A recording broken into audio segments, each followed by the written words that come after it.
Hey guys, welcome back to my mini blog. তো দেখো, আজকেও রান্না করতে চলেছি ইলিশ মাছ। তোমাদেরকে বলেছিলাম না, এই সিজনটা আসা মানে ইলিশ মাছ আমাদের বাড়িতে প্রায় দিন এটা মাস্ট হবেই।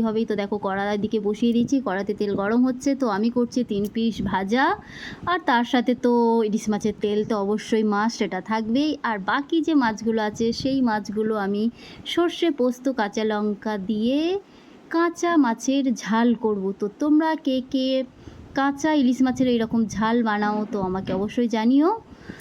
আর আমি তাহলে পারলে সেরকম করে তোমাদের মতো করার চেষ্টা করব। কমেন্টে অবশ্যই আমাকে জানিও যে তোমরা কে কেমন পদ্ধতিতে ইলিশ মাছ রান্না করো। তো তারপর দেখো, কড়াই আমি অল্প একটু তেল দিয়েছি, আর তার মধ্যে আমি একটু দিয়ে দিলাম কালো জিরে ফোড়ন। ঠিক আছে, তো তোমরা অবশ্যই জানিও। আর নতুন নতুন কী পদ্ধতিতে করা যায় ইলিশ মাছের রেসিপি আমি অবশ্যই ট্রাই করবো বাড়িতে। ঠিক আছে, আর তারপরে দেখো, এদিকে আমি 6 পিস মাছ নিয়েছিলাম, দুবেলা খাবো তো সেই জন্য 6 পিস নিয়েছিলাম। 3 পিস তো ভাজা অলরেডি তোমাদেরকে দেখালাম যে 3 পিস ভাজা করছি।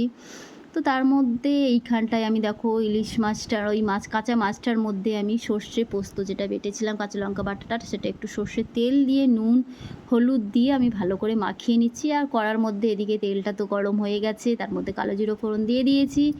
এইবারে দেখো, এই মাখানোটা, এই কাঁচা মাছ দিয়ে মাখানো যেটা, সেটা আমি কড়ার মধ্যে দিয়ে দিলাম। দিয়ে এবার ওর মধ্যে অল্প একটু, যে যেমন আর কি, একটু ঘন হলেই ভালো লাগে, তো মশলা ওই বাটিতে মাখানো যে জলটা ছিল সেই জলটা আমি দিয়ে দিলাম পরিমাণ মতো। এবার পরে তোমরা তোমাদের মতো নুন টুনগুলো স্বাদ মতো একটু দিয়ে দিও। কাঁচা টমেটোটা আমি দিতে ভুলে গেছিলাম, তো পরে আমি একটু কাঁচা টমেটো দিয়েছিলাম। আর তার সাথে ধনেপাতা থাকলে তো আরও জমে যেত, কিন্তু ধনেপাতাটা ছিল না। আর এদিকে আমাদের ভাতটা ফুটে গেছে। তো দেখো, ভাতও ফুটে গেছে।